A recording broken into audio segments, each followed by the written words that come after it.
very warm welcome to Dubai, one of the fastest growing cities in the world, but it's also a city that manages to combine the ancient past with the spectacular modern, a city that combines work with play, and for a third consecutive year it's playing host to badminton's end of season championships, the BWF Destination Dubai World Superseries Finals.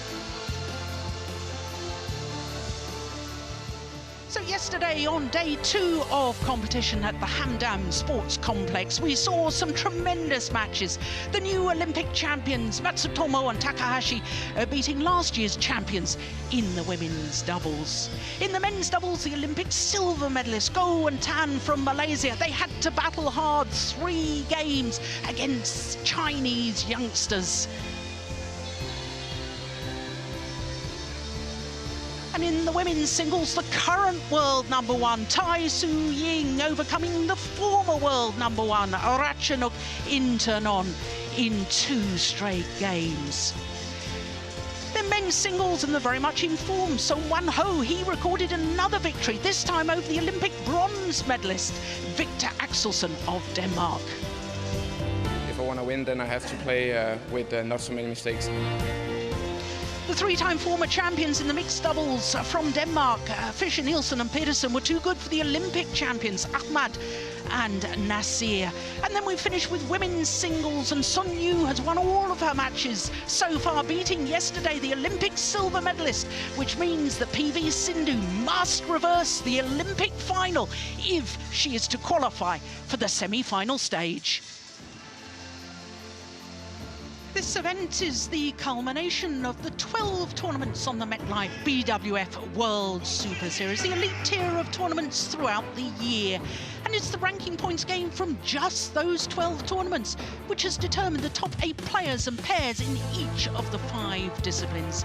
Men's singles, women's singles, men's doubles, women's doubles and mixed doubles. So 62 of the world's very best players from 13 different countries are here in Dubai, all competing for a share of the $1 million prize fund. So as far as the tournament format is concerned, those 8 players and pairs in each of the 5 disciplines have been divided into 2 groups of 4. Everyone plays everyone else in their group, and it's just the top 2 from each group who will qualify for the semi-final knockout stage tomorrow, before, of course, the 5 finals on Sunday. So today is the last of the group matches, the day when the semi-final places will be decided. And we're starting with men's doubles, and whichever pair wins will qualify for the semi-finals. Will it be the #1 seeds, Kamura and Sonoda, or Gideon and Sukamuljo? Then it's women's singles, and it's a repeat of the 2014 final. Tai Su Ying, the current world #1, against Sanjaya of Korea. Then it's men's singles, and it's the Olympic silver medalist, Lee Chong-wei, against the Olympic bronze medalist, Victor Axelsen of Denmark. Then we turn our attention to men's doubles and more Olympic medalists. The silver medalists, Go and Tan from Malaysia, up against the 2-time beaten finalists, Chai Biao and Hong Wei. Then it's mixed doubles and a repeat of the All England final, Fischer, Nielsen and Pedersen up against Jordan and Susanto. And then we finish with women's singles. It is a repeat of the Olympic final, the Olympic champion, Carolina Marin of Spain, against Pusala Venkata Sindhu of India. What a lineup we've got for today. So the players in the wings waiting for our first match, and it is men's doubles. It's Kamura and Sonoda against Gideon and Sukamuljo. Well, this is a Group A match, and as far as this match is concerned, it is a straight playoff. Whichever of these 2 pairs wins that we're about to watch will qualify, along with the Danes Conrad and Kolding. So let's join our Master of Ceremonies, Howard Bentham. This is the Dubai World Super Series Finals. Let's welcome the players for this afternoon's matches. Onto court 1 in the men's doubles. From Japan, the #1 seeds, Takeshi Kamura and Keigo Sonoda. The number 1 seeds, the first Japanese men's doubles pair to finish the year at number 1 on the Super Series standings. Takeshi Kamura and Keigo Sonoda.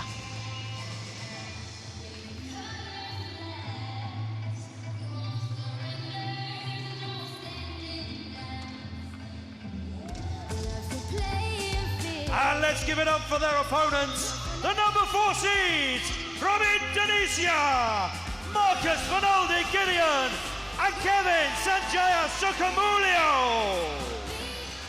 The number 4 seeds, Marcus Fernaldi Gideon and Kevin Sanjaya Sukamuljo. The most successful men's doubles combination this year as far as the number of Super Series titles they have won, because they are the only pair in the men's doubles discipline to have won 3 Super Series titles.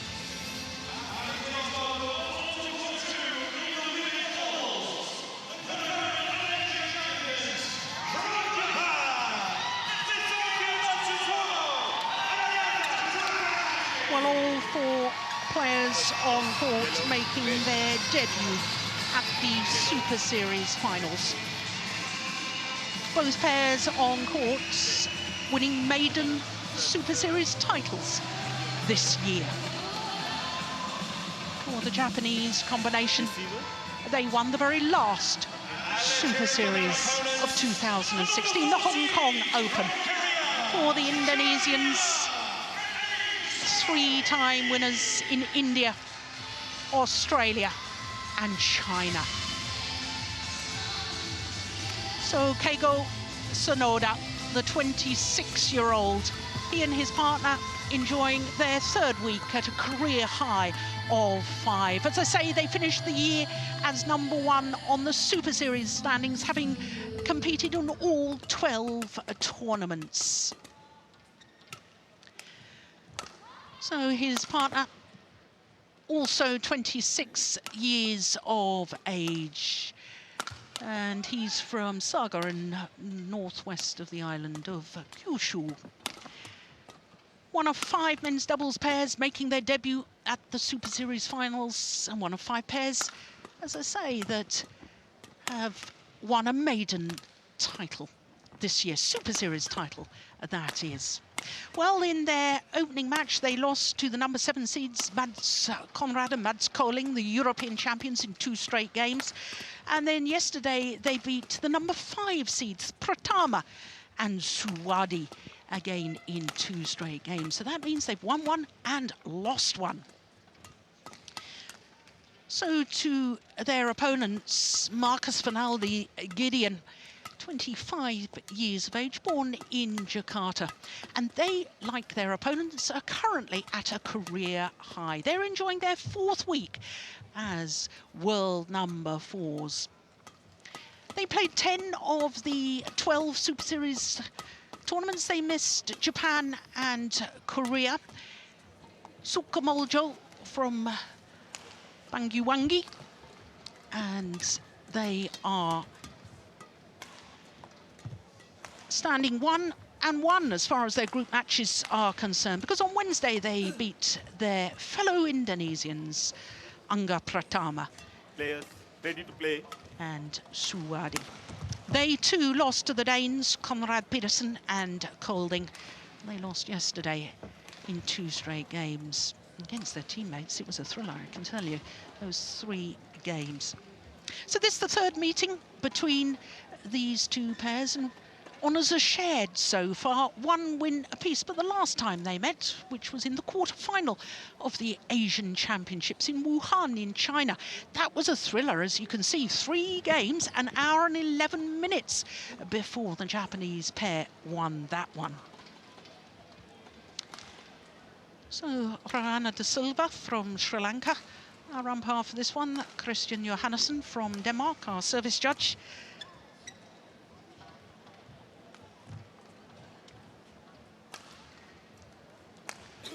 So always the 3rd day, the last day of the group matches. Always a lot of tension, always a lot to play for.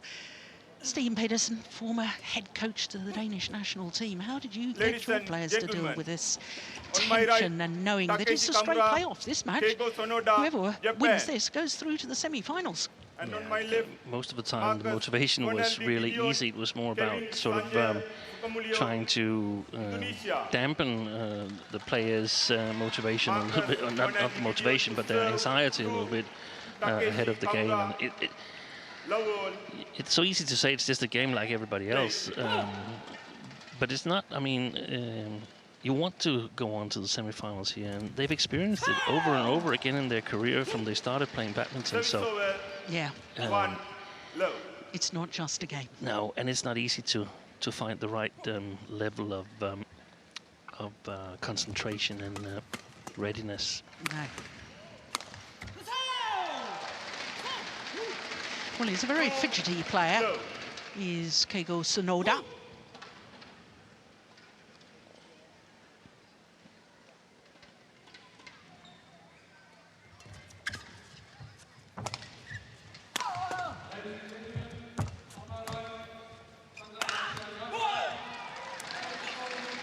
And I know in the final of the Hong Kong Super Series, where Kamura and Sonoda beat the Danes, Bo and Morgensen, in the final, I think Carsten Morgensen was getting a little bit irritated by the way Keigo Sonoda. Here he is, look, he's fidgeting about, jumping about on the spot. It really started to annoy the Dane, actually. But that's, I mean, it's a symptom of Japanese pair playing well and the Danes struggling.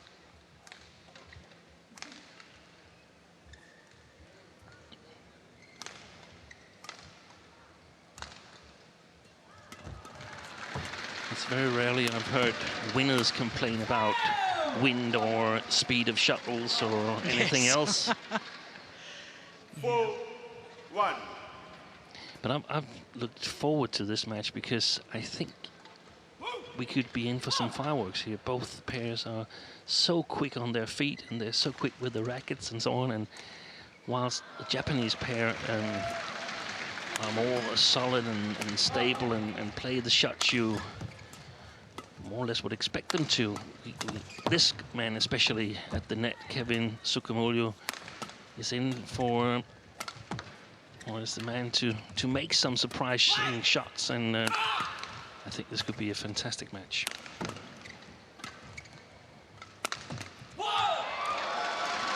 Yes, I really agree with you. I think that Kevin Sanjaya Sukamuljo, I mean, he's such an instinctive player in some ways, but yes, such a dynamic player at the same time. He suddenly springs from nowhere to be in the right place at the right time and intercept shuttles that you don't believe can be intercepted. Yeah. And the Japanese, they have the quickness of movement and the skill, the racket skills to save a number of these shots. So I think we could have some really interesting rallies.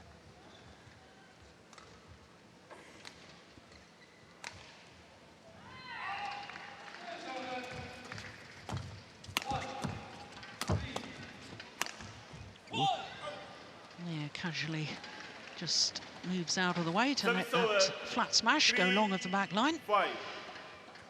Rioni Manaki.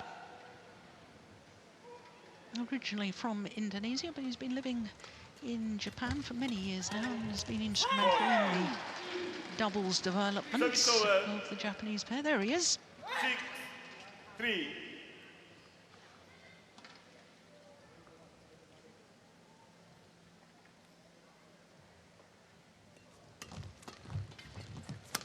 Well played. Good read by 7-3. Kamura.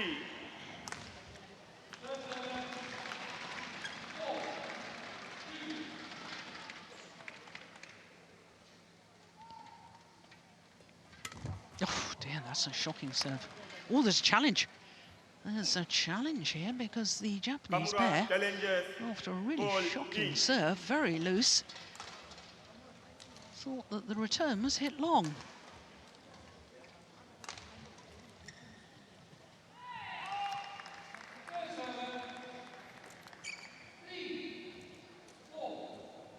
Yeah, they were right. That's a good challenge. Good challenge. Very hard for the linesman to judge that one because it was a very, very flat shot that was sliding over quite a long distance. Yeah.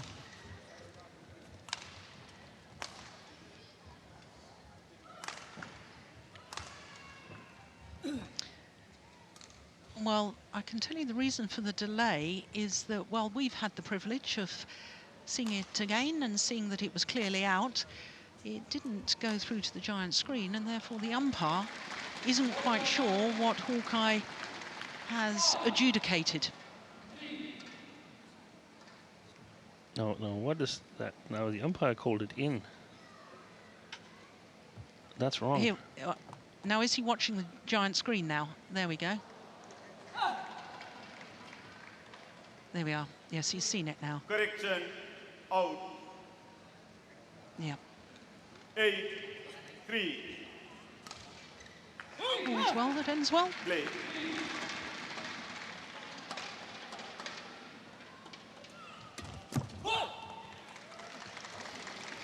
Service over. Well, again, it wasn't the best of serves, was it, Steen? 8. No.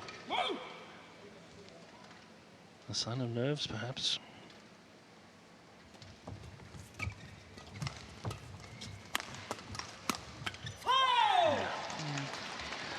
This is one of the situations where I feel the Japanese pair has the upper hand in the attack.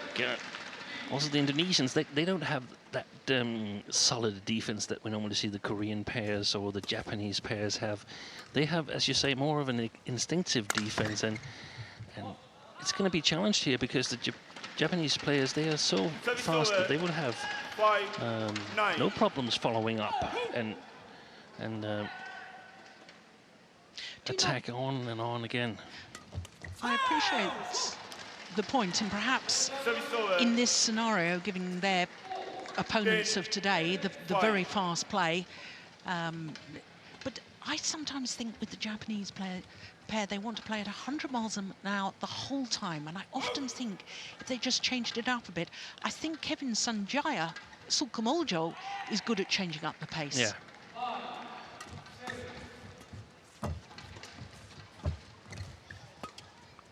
Like that, you mean? Yeah. Play the soft shot. That's definitely the key for the Indonesians. Yeah. Definitely. Service over. 6-10.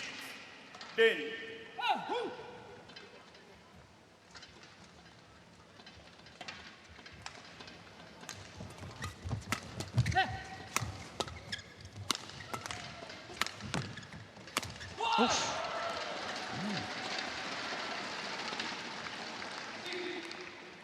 And this is a situation where instead of pushing the last one there, Kamura could just have blocked it, and then he and his partner would still be in control of the rally.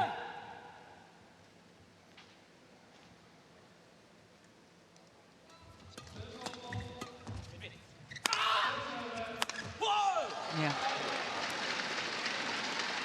I like the initial smash across the body of Takeshi Kamura. That one. Yeah. From the cross-court position, you'd really expect it down the centre of the court or a straight, wouldn't you? That was nice. I like that. That's a key point. If the Indonesians, they can mix their attack up to disrupt the Japanese defense, then they might have the upper hand. Yeah. Well, the three-point advantage is with the #1 seeds, Kamura and Sonoda. Men's doubles does happen very quickly, doesn't it? Only 8 minutes to the mid-game interval. I think quite possibly the longest rally that we've had so far is 26 shots, so that's an indication that we really don't have. It's all so explosive, it all happens so quickly. 4-1, 20 seconds. 4-1, 20 seconds.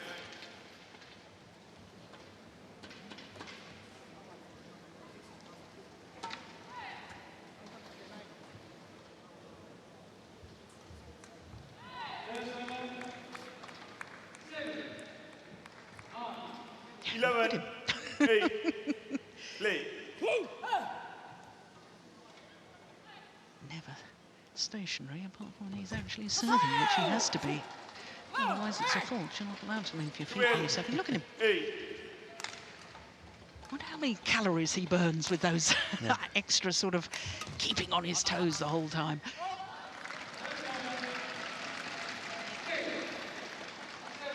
Service over 9-12. Ball.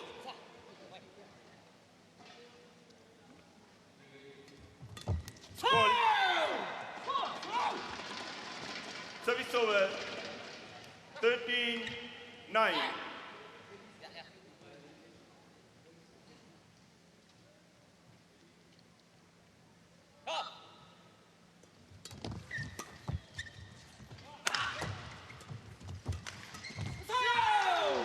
I think Sukamuljo's a little bit nervous. What do you reckon, Steen? I think so too. They played so well in China Open. Yeah. And it was a bit surprising to me that they lost to Mads Conrad and Mads Kolding from Denmark. Yeah, that's nice, right? On the first day, Wednesday. Yeah. Well, there was a big gap because you could see that Sukamuljo was right outside the court area when he had played that round the head smash.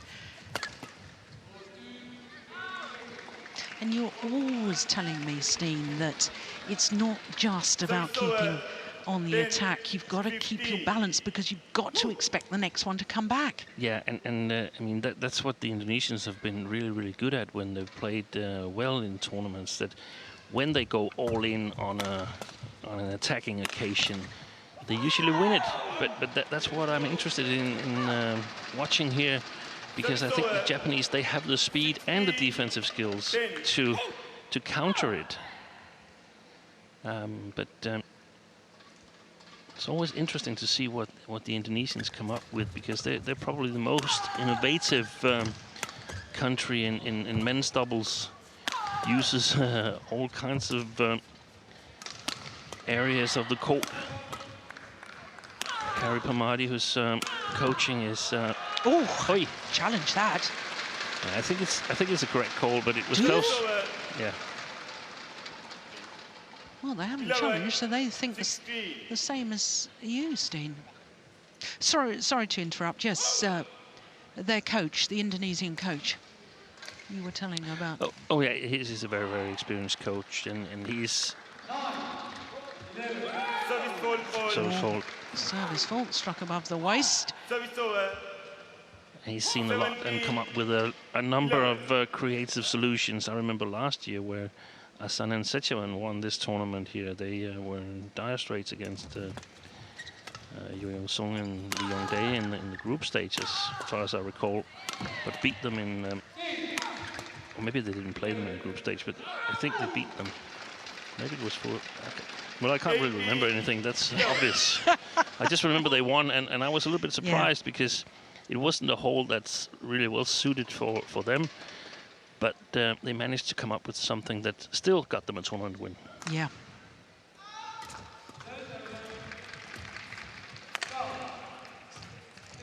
Yeah, good change of pace. I like that.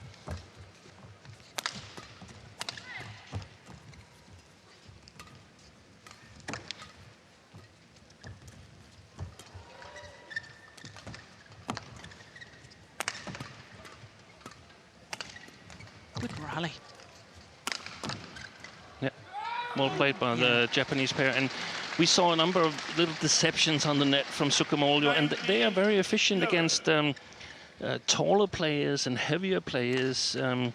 But here against the Japanese pair, they're not that efficient. They just go for it and lift it again. And we saw in China, Bo and Mogensen have a bit of success in lifting very high lifts to Gideon and Sukamuljo. That sort of took the worst sting out of their defense. So interesting to see if they can come back here.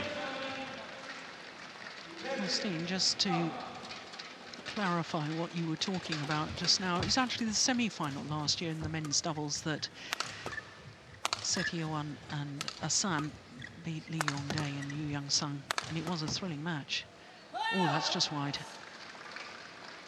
Oh, I don't think he'll That would be correct. I thought that was wide. You're in a slightly better place. Yeah, But we're almost perfect behind the court here, but this line is almost directly outside of me, in front of me. So I could see some white outside of the line, and that's usually a sign that it might have been wide. yeah. Well, here we are. This is what Hawkeye is determining. That the line judge was right and you were right, Steen. Yeah. So that's just one challenge left for them in this game. One challenge remaining.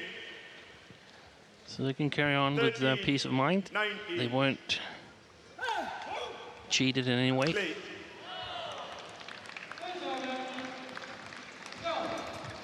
Oh, this hit. Oh, look at that defence. There's signs to me that the Indonesians, I said earlier, I thought they were a little bit nervous. Yeah. I think they've settled now. I think they're playing much better, timing the shots better. And it's important that they get their flat game to drop below the tape. So the Japanese have to play upwards. Amazing, amazing. And that's where Sukamuljo Service over. sometimes 20. is change of pace. Look at this. Yeah. 40. You're right, against the taller athletes, that's effective because they They struggle would to... have won that rally. Yeah. They would have won that rally. But here the Japanese, they are back up so fast. So, game... Oh, that's another shocking serve. Game point opportunity. Service over. Well, what on earth has happened to Sonoda's serve?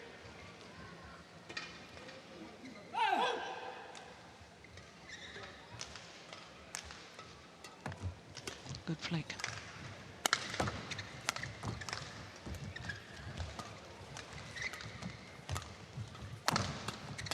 Oh, my goodness, how did he reach that?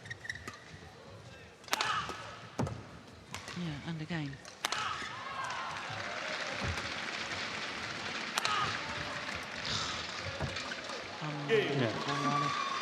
Opening game to the #1 seeds. What Won a by super rally. Takeshi Kamura. Keigo Sonoda. 21-15. Opening game in 16 minutes of play to the #1 seeds, Takeshi Kamura and Keigo Sonoda. 大体今の自分がサーブもっとギリギリ大丈夫よ。もう少しだけ抜いて少しだけでもその抜いたら自分のカバー大事ね。結構相手抜いたら結構プッシュだからそこあなた本当の水中カバーの、ね、羽見たらちょっと移動できるからですね。向こうもプッシュよくプッシュ決まるはないんだからちょっと安定のプッシュだから。 Terus kan terus lepas dulu aja untuk sementara ya udah enak nanti baru balik lagi nanti kamu service nungguin netnya dia jarang net nah Ingo di belakangnya tuh begitu Kevin nggak ngambil jangan dinaikin dorong lagi. What do you reckon that means, Steen? Something about lifting and then playing fast flat shots. Maybe get the Japanese to attack from a little bit of a bad position if the lift is not that high, so that they can counter-attack on the flat shots. That would be an idea. Also, when they have the attack themselves, the Indonesian pair, when Gideon is attacking, right now he's firing smashes away on almost every chance he's got. Could be a good idea to play a few drop shots, sort of get the Japanese pair out of position. Sukamuljo then has got to be very alert if the Japanese try to change the defense to turn it around, but that might be a possibility in the attack. If the Indonesians, they play with speed and pace in the attacking game, they most likely get it back with speed and pace again from the Japanese pair, so they don't really have their normal advantage in that game.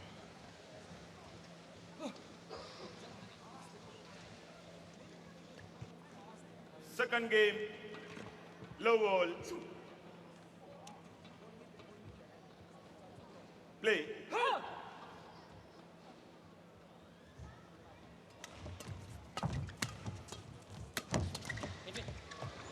Just wide.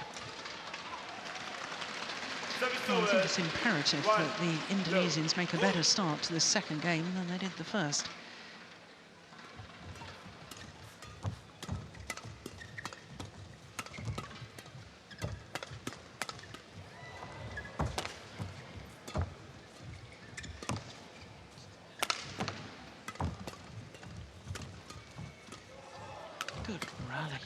And that's the fireworks that I was expecting. This flat game exchanges, and it's going to be interesting to see how it develops.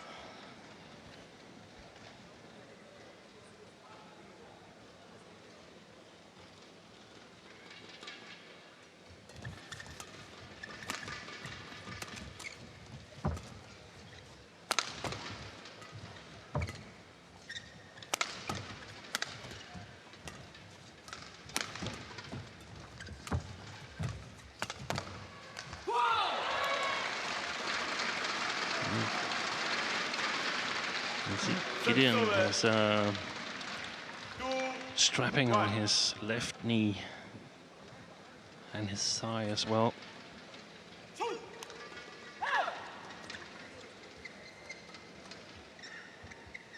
Yeah, you can see it. Good flick serve. That's twice he's thrown in a very good deceptive flick serve. Yeah.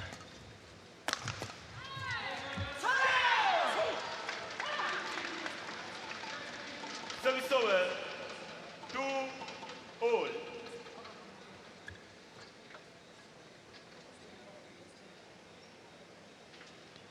But normally, with Gideon and Sukamuljo, their speed of movement is intimidating for their opponents, but that's not the case here, because the Japanese players, they're just as fast.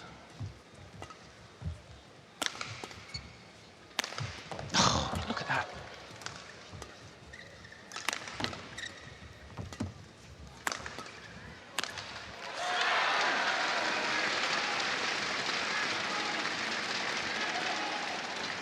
I wonder whether the Indonesians are getting a little bit frustrated by the fact that the Japanese pair are matching their speed. Yeah. Because normally, against most opponents, the Indonesians are so fast that they're winning points on their sheer speed. Yes, exactly. And they're made to win the rallies 2 or 3 times against this quick Japanese pairing. Normally, they win it much quicker in the rallies. They're not used to playing those long rallies to get their points. But Kamura is still struggling with his low service, and that's perhaps a lifeline to the Indonesians.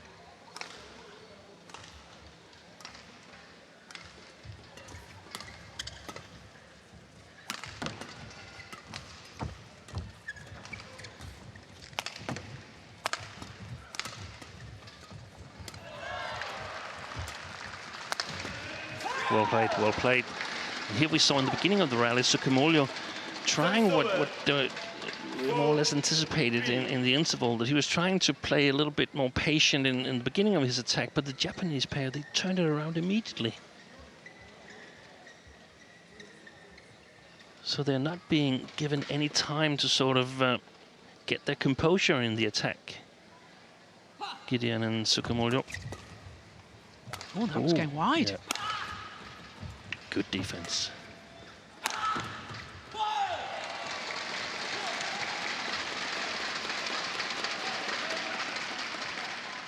Service over, 4-all.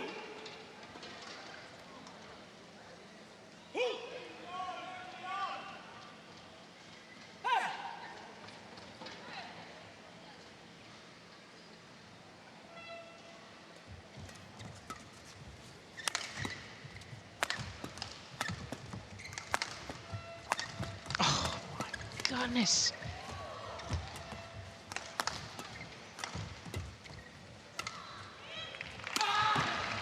Oh! Wow. I suppose that I was singing the praises of a cross-court smash like that earlier on in the match, in the opening game. I suppose that's the problem. If your opponents are looking for it, there's a big gap straight down that forehand side. Yeah, and as we could see here in the replay, Gideon, he doesn't know what to cover, because he doesn't know what is the really what is the smash that they expect could set up a kill. Is it just a smash to set up a better position, or is it a smash to set up a kill? And the Japanese, they get so much back, so it's so hard to distinguish between a smash where you go for the win within the next 2 or 3 rallies, or you just want to get in a better position. Yeah.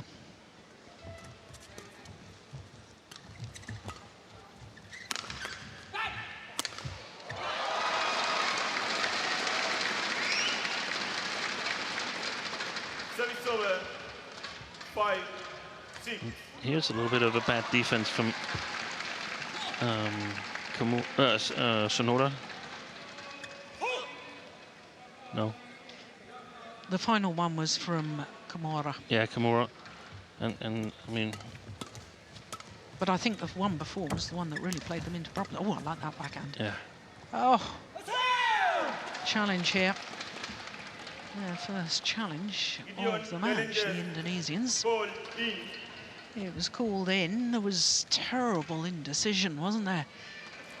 Normally when a player has the time as he did to look back up at the shuttle, look down at the line, they're trying to get their spatial awareness, and they usually get it right. Yeah. Let's see what the case is here, though. No, it was plumb on the line. Yeah, and of course the line judge have the same good opportunities when the shuttle is coming almost vertically down. So it should be very rarely that they are wrong in those calls. It's much more difficult to distinguish the sliders, the ones that where it's really hard to see where does it actually hit the court. Yeah, the smashes on the slices.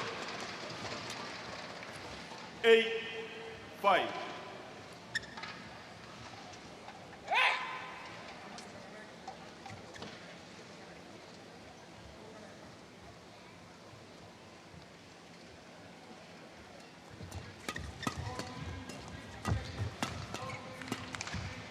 Well played. Wide. And the problem for the Indonesians here, for instance, compared to Conrad and Colling, the 2 Danes who's already won the group, is that their attack, their smash skills, abilities are not as strong in terms of powerful and steep smashes as the Danes. We know Colling is above 2 meters of height, so he creates bigger problems for the Japanese pair in the defense than the Indonesians do.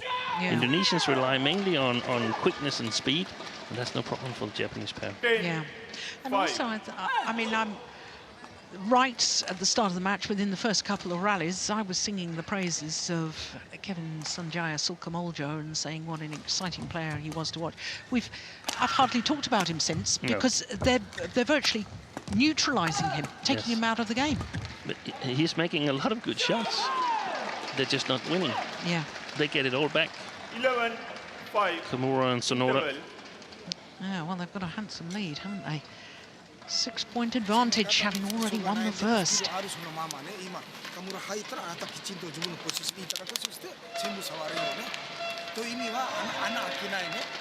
the coach will be pretty happy with their performance so far.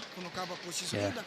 This is one of the situations where they have to be really careful, the Japanese, because now it's time for desperate measures for the Indonesians, and this is a match they're going to be playing over and over again in the years to come, because they're both fairly new pairings. It's not like they've been on the circuit for 8 years or something like that. No. So they got to come up with something to beat these two. The Indonesians has got to come up with something to beat these 2 Japanese players, and the first chapter in that book is written now. So the first tactical proposal is being tested now, I would expect. Yeah. Play.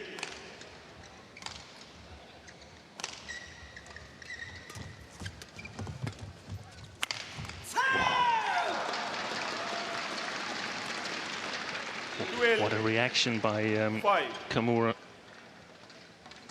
It was the service return that was deflected by the net.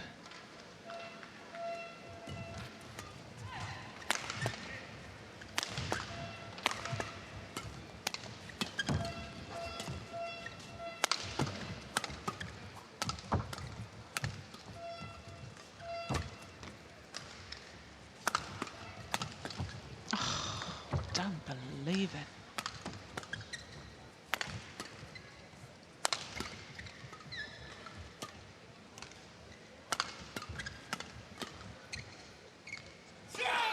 Yeah, good rally. Good rally. Good work by 5. Kamura and Sonoda.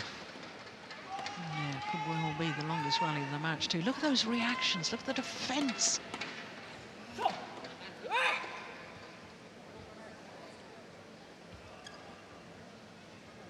Good judgment in the end. Oh, clearly the longest rally of the match. 52 shots.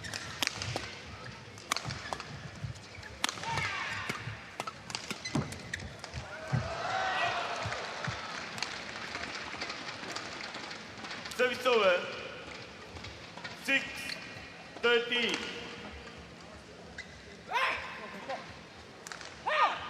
Well, that was a run of 7 straight points. Yeah.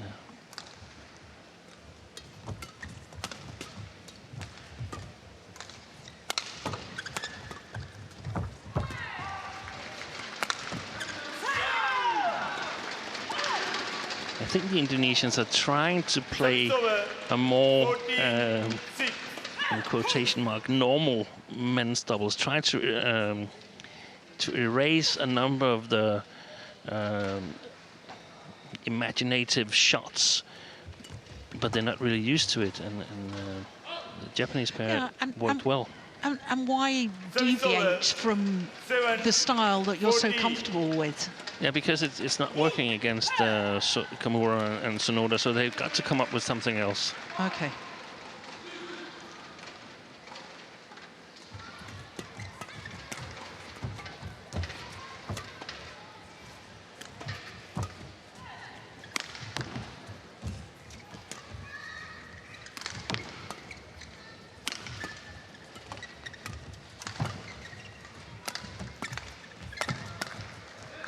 That's well played.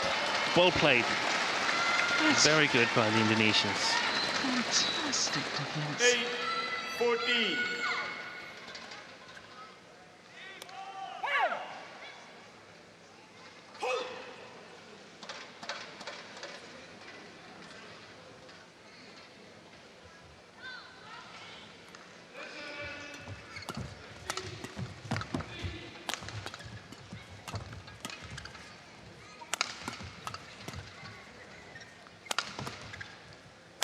Oh, amazing, amazing. The channel attack first of all, and then the steep angle. Service over. 15. And they don't mind, now they don't mind letting the Japanese pair attack first. They're trying to play some sort of counter playing style, trying to do some counter strike, but the Japanese, they are very solid in the attack as well. Service over. Not afraid to work. And it's important because, I mean, if they stop working for it, if they feel that they got it covered, then suddenly the Indonesians will be back in this match.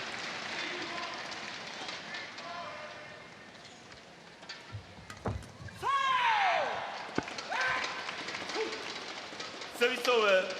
16. Yeah, but time is running out for them. One suspects. If you're an Indonesian fan, you'll be pretty worried right now.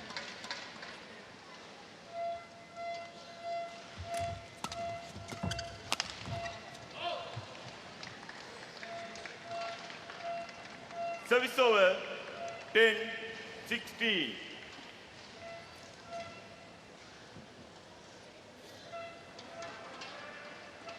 I'm not entirely convinced he meant to leave that one. I think he may have missed it. We'll give him the benefit of the doubt.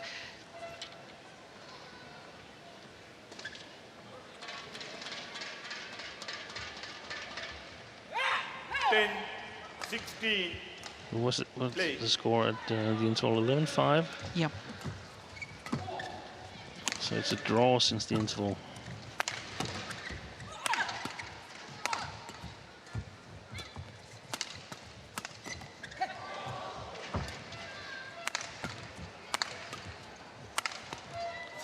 Yeah.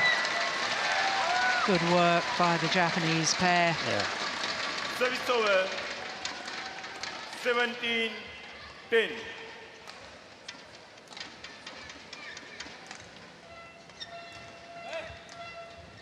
And their nature, the nature of Sanjaya, Sukamuljo and Gideon is to try to turn the defense around earlier than they're doing right now. This is plan B for the Indonesian pair.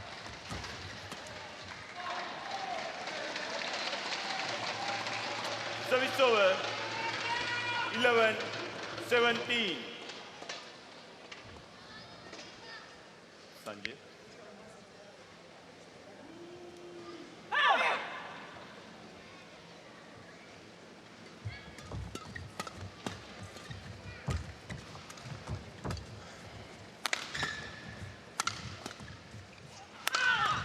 Yeah, so now try and turn it round. But they're just lifting again. They're lifting.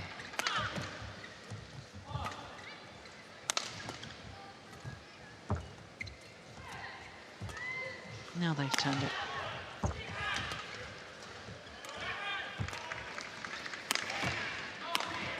Oh, that was wide. Yeah, it was, wasn't it? Oh, it's another good rally. And that, I think, was a clear example of what you were saying, Steen, about, you know, being a little too content to defend in the early stages and maybe try and turn that defence into attack. Earlier on in the rally, they seem to be defending for an age. Yeah.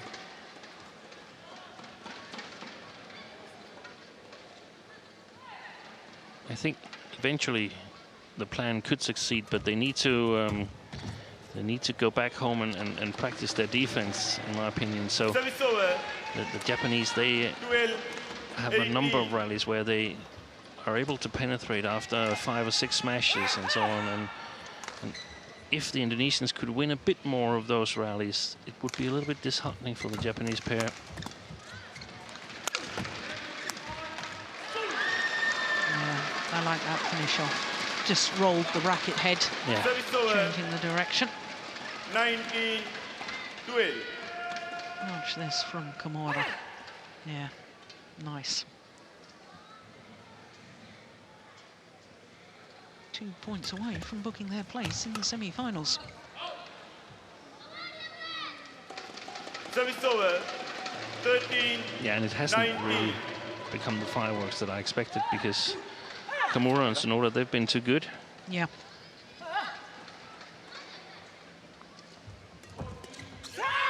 Good return of serve. And it brings up match point opportunities. 20. Match point 13.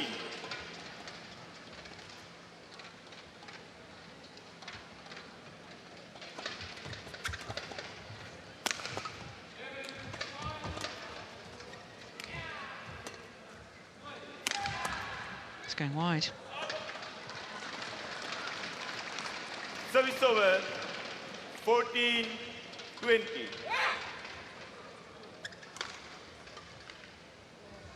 Well, we saw Carolina Marin on day one, 13-20 down, and come back and force extra points.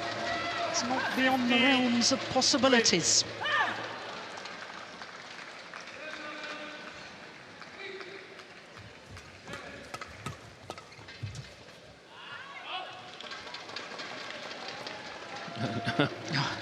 That's a challenge to get a little break of the rhythm.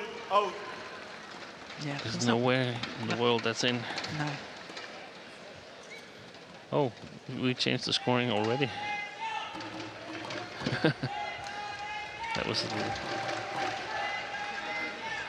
Yeah, clearly long. So no challenges left for the Japanese pair in this second Challenge game. unsuccessful. One challenge remaining. 16. There's still another 4 opportunities to book their place in the semi-finals.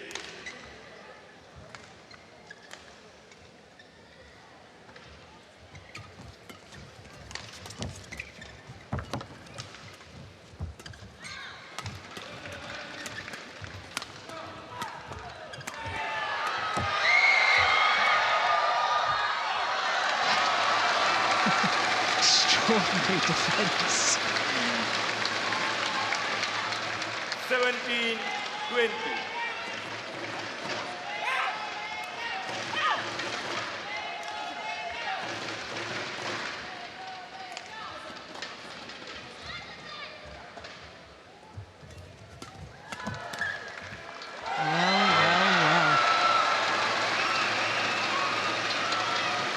begin to believe the unbelievable.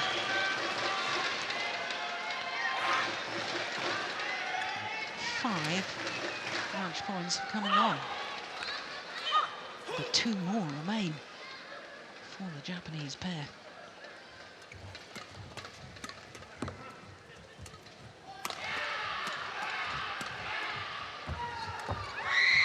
It's gone long. It's long. Well, we saw it in the women's singles. There's no question, it was long. So from 13-20 to 19-20. You always have to believe it's possible.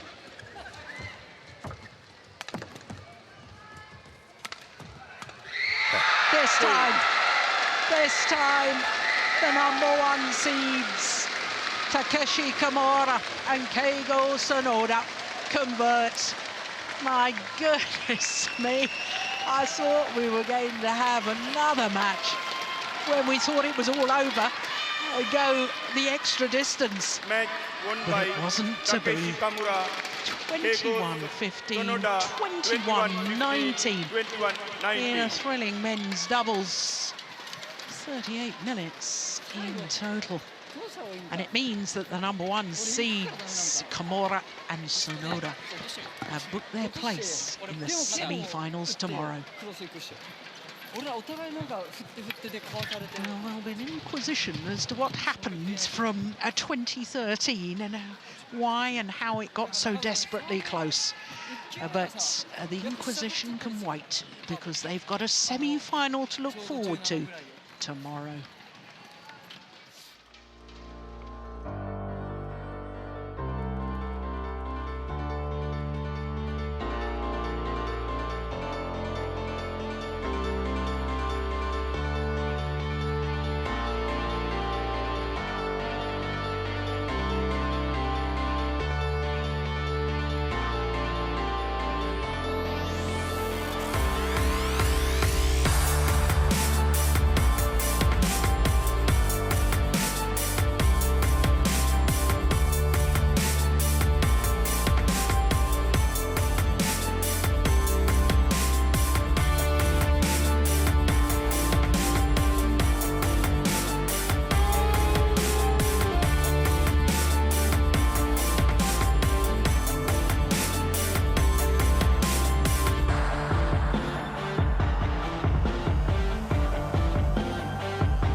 Means that Kamura and Sonoda finish the Group A at #2 behind the Danes Mads Conrad Pedersen and Mads Koling. Of course, the Danes have played 3-1-3, and that match, as we were explaining earlier, that we've just witnessed, decided the second semi-finalist, and it is the #1 seeds from Japan.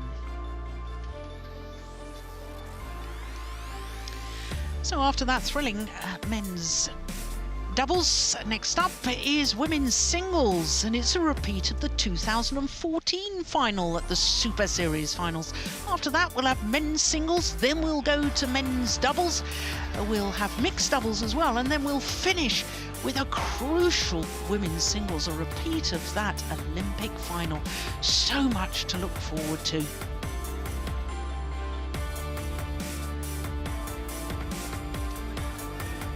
Well, there is Sanjaya, the #4 seed, the beaten finalist 2 years ago, beaten by her opponent of today, the new world #1, Tai Su Ying of Chinese Taipei.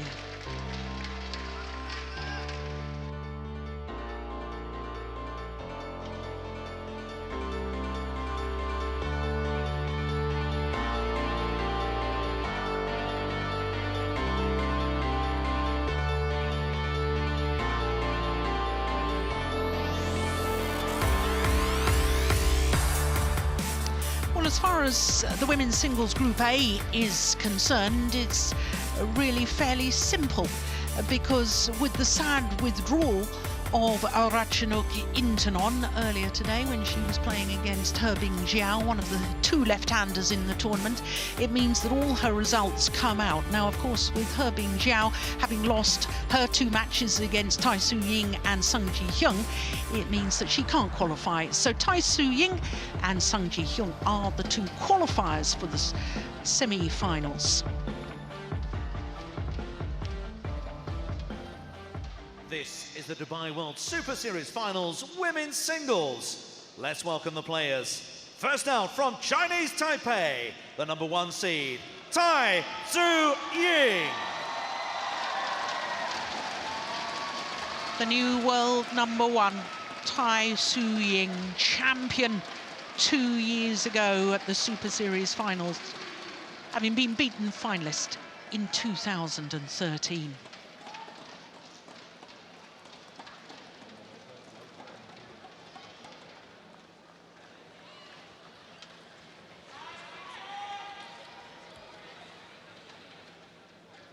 And let's hear it for her opponent, the number 4 seed from Korea.